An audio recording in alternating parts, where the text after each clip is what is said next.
this is Solar PBTV from Lausanne, from École Polytechnique de Lausanne, and we are together with Dr. Bertrand Piccard, who is founder of Solar Impulse, which is the first airplane of perpetual endurance, able to fly day and night with no fuel. Okay, Bertrand. So I would like to ask you to make a small exercise at the beginning. I would like to ask you for closing your eyes for 10 seconds. You make the hypnosis. Normally I do the hypnosis. No, I would like to ask you for this, and I would like to ask you to imagine that you are in your plane and really tell us, what do you feel when you are alone in the plane? What are your feelings? What is your motivation? What is the thing that you are thinking about? I'm feeling a plane that moves always a little bit like this because it's very big, it's very light, so it's a little bit unstable in the turbulence. So you always fly a little bit like this, like if you're on a boat. But this is just the way it's built, and the experience of flying it is also fantastic because it's the only plane that gains energy when it flies. Normally on every plane you have the fuel gauge going down. And here you have the fuel gauge or the energy gauge going up. And the more you fly, the more energy you have. So it's a completely other paradigm. And normally when you fly in an airplane, okay, you take the plane to go from A to B. And here you don't care about the distance. You know you can fly forever. And you know that you have millions of people who are following you because they are supporting this message about clean technologies, about solar energy, about sustainability, about the way to go into the future in a different way. But what do you feel? I mean, like, what is your motivation? What do you feel? Do you think about all these people who are thinking about you, or you are thinking about arriving to the point and about your tears that you will have in your eyes when you land in Abu Dhabi? What is your feeling?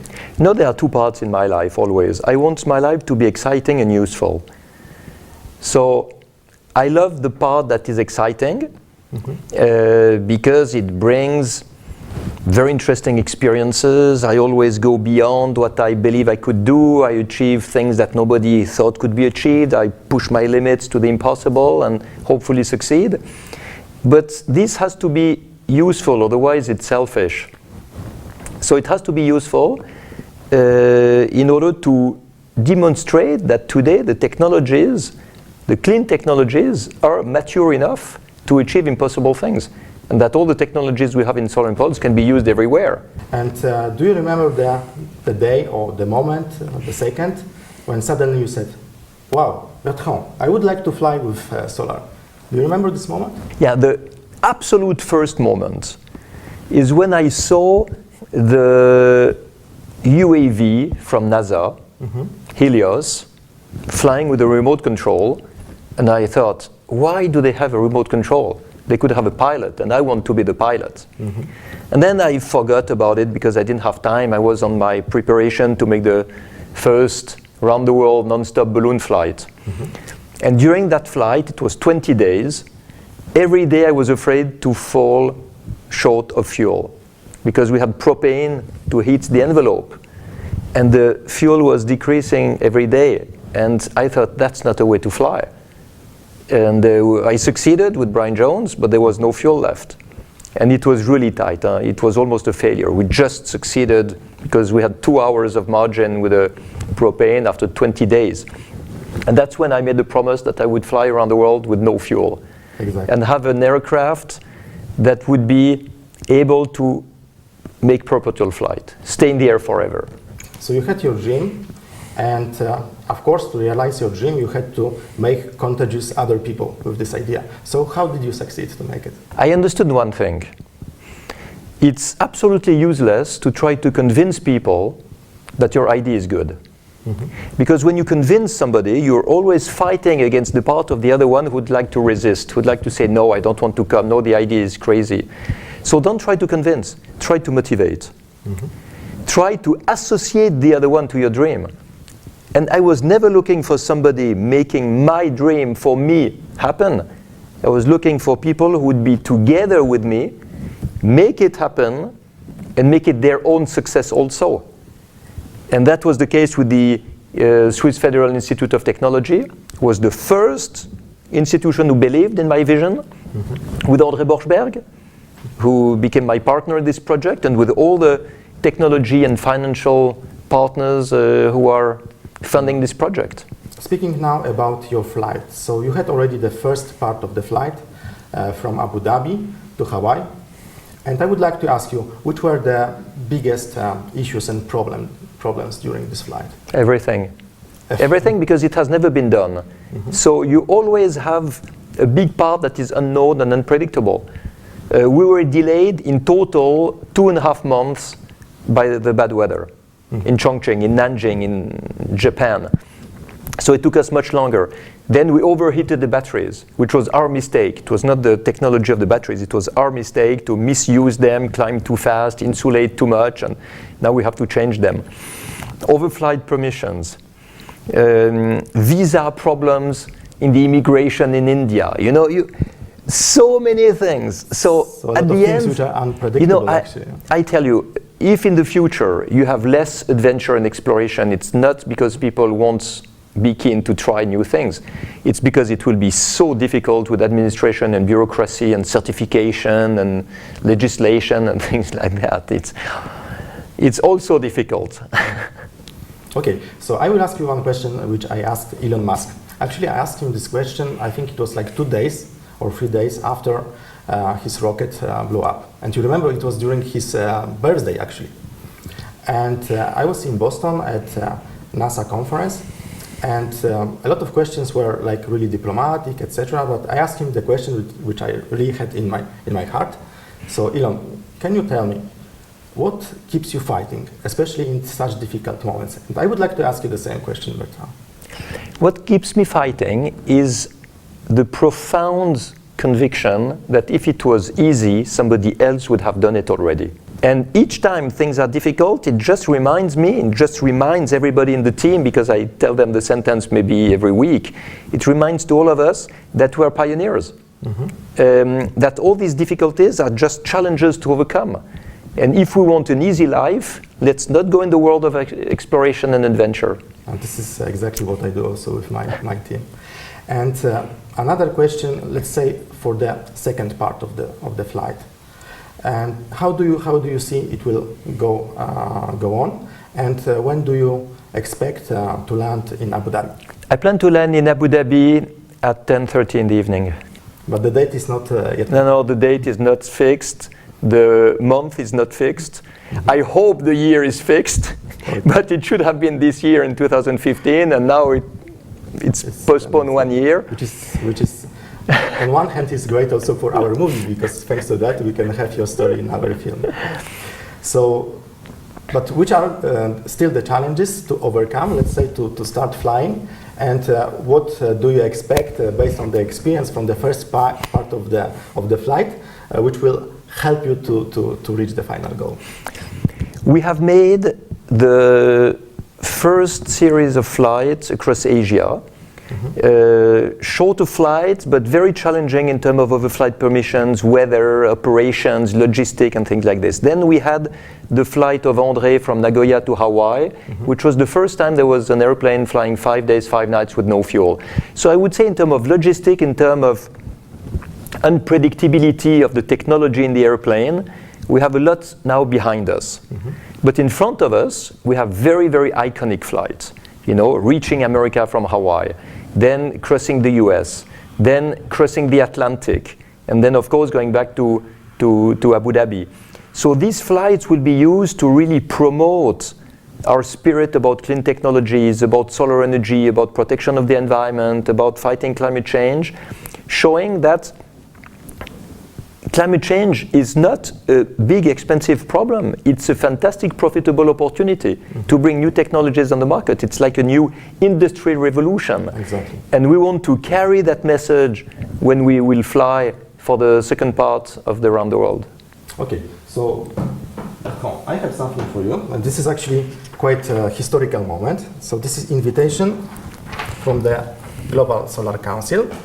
So actually, I would like to give you some background about this event, which will be held at COP21 the most important event this year for the climate change issues. And I started to work in solar industry in 2004. And since 2004, when you might remember, still the solar markets were very limited. There was only Germany, maybe Japan, US. We wanted, in order to push solar, to unite solar organizations around the globe. But until now, there are always negotiations, and we never came up, with the common action, with the common organization in order to promote now the global industry, because as you know, of course, there is more than 60 or 70 markets now in solar industry. And we would like to also, our friends, they would like to invite you as a keynote speaker, and you are the first officially invited person to this event. But I would like to ask you for something, because there are still some people in the industry who are hesitating about working together. You might imagine there is a lot of associations around the globe. What would be your message? Like, Bertrand Piccard, the person who is facing a lot of, let's say, challenges also in his life, but he's fighting. What would be your message to all these guys, in the solar industry, in different associations, that they should unite and that they should work together for the common goal? First, I'd like to congratulate you for this initiative. It's very useful. It's very promising, and of course I will come to your invitation. These are colleagues from the solar global industry. I'm also invited, and I also use this opportunity to invite you. Now the message is that industries should compete against each other in terms of price and in terms of technology, but they should work together in terms of promoting the spirit of what they want to do. So of course you need all the photovoltaic industry to work together to promote this industry, to show that it's mature, that it's profitable, and to implement it. Then the customers will decide which factory of solar cells they will choose for their investment. But if we don't demonstrate all together the profitability and the reliability of this industry and these technologies with one voice, then we'll never be able to convince and motivate the potential customers. I remember our talk a month ago by Skype, I think, when we were discussing about all the awareness campaign that you were mentioning just a few seconds ago, which is related also to the flight. But you told me also, which is very interesting and which I took into consideration, forget about the awareness campaign. Now there is a call for action. We need to call for action. So what do you mean by this? I mean that it's useless to tell to the people the earth is a magical place, life is a miracle, nature is fragile, we have to protect it, we have to be all good friends, all love each other and have a perfect life. This is absolutely useless. It doesn't work. People have tried that since hundreds of years. It doesn't work. What you need is to give an advantage to people. Can be financially, can be the visibility, can be their fame, can be political positions or elections or whatever. Give them an advantage to change in a positive way. So as long as you tell to the people that climate change is a big problem that costs a lot of money and we have to solve it for the future generations, nothing will happen.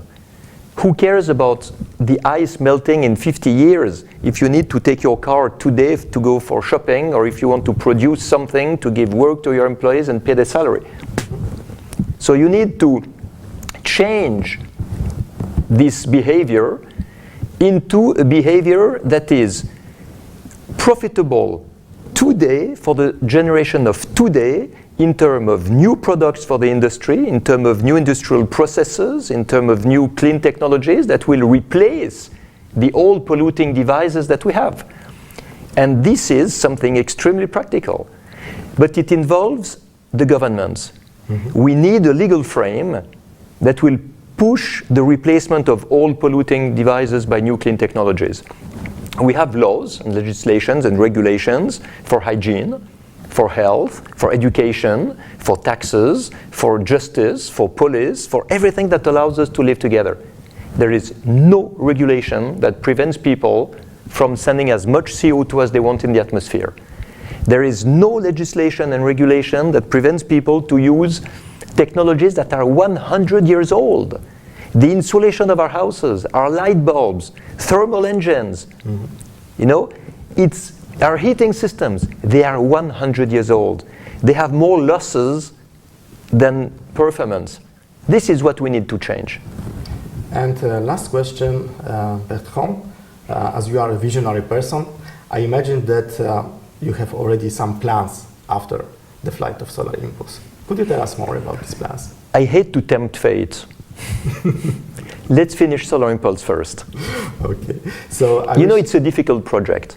It's very difficult, it's very ambitious, it's a big team, there's a lot of money to make it happen with partners.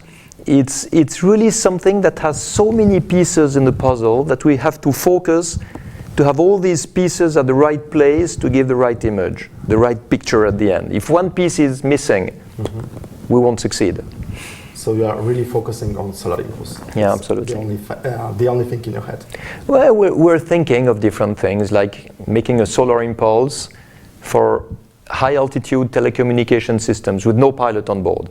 20 kilometers high, Solar Impulse UAV with remote control or GPS guidance, making the Wi-Fi or the GSM telecommunication to replace satellite. That's a good application.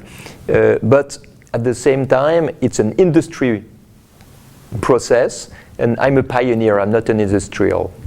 Okay, so the last thing, my dream is to see you in Abu Dhabi and to see your tears when you arrive to Abu Dhabi, when you land, when you go out, and you say, I made it. And I wish you this from my heart. Thank you very much. You'll have the tears if I make it, I tell you.